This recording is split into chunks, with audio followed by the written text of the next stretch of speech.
Today is Laetare Sunday, the fourth Sunday of Lent. Laetare means rejoice. But wait, why are we being told to rejoice in the midst of Lent, which is a season of sacrifice, fasting, and repentance?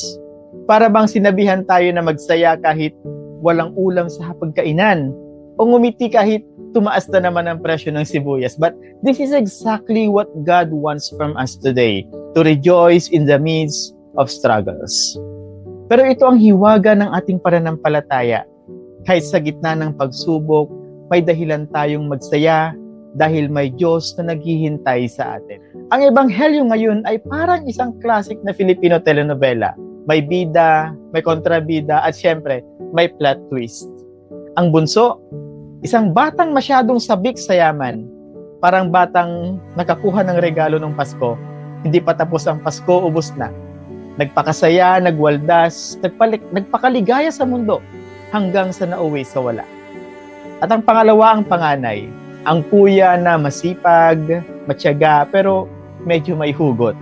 Napaisip siya, bakit may palatsyon at party ang pasaway kong kapatid? Samantalang ako, wala man lang libreng milk tea.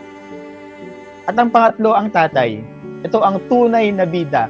Nang makita niya ang anak mula sa malayo, hindi niya ito pinagalitan. Hindi niya ito pinagbawalan, bagkus niyakap niya ito ng buong puso. Mga kapatid, hindi ba't minsan tayo ang prodigal son? Tayo yung bunsong anak. Dilulustay natin hindi lang ang pera kundi ang oras, talento, at pagmamahal ng Diyos. Pero ang maganda, kahit gaano tayo kalayo, lagi tayong hinihintay ng Panginoon para bumalik sa Kanya. Ang pinakamagandang bahagi ng kwento ay ang tatay. Noong makita niya ang kanyang anak mula sa malayo, hindi siya naghintay. Tumakbo siya at hindi niya hinintay na magpaliwanag ang kanyang anak, ni hindi niya pinagalitan, basta niyakap niya ito.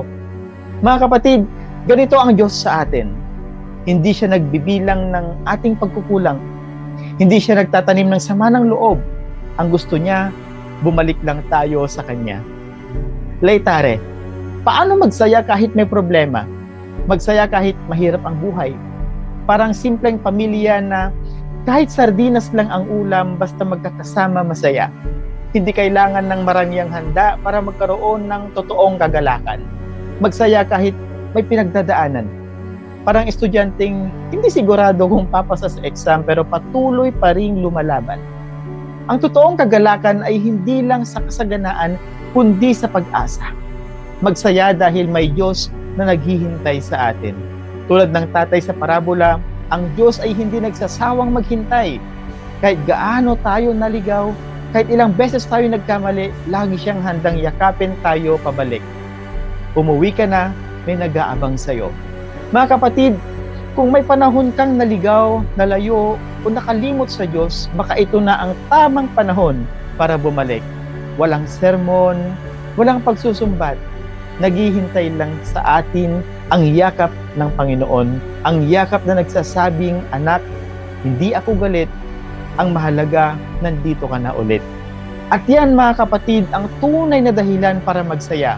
Laetare, magalak ka dahil may Diyos na nagmamahal sa iyo. Maraming salamat at God bless us all.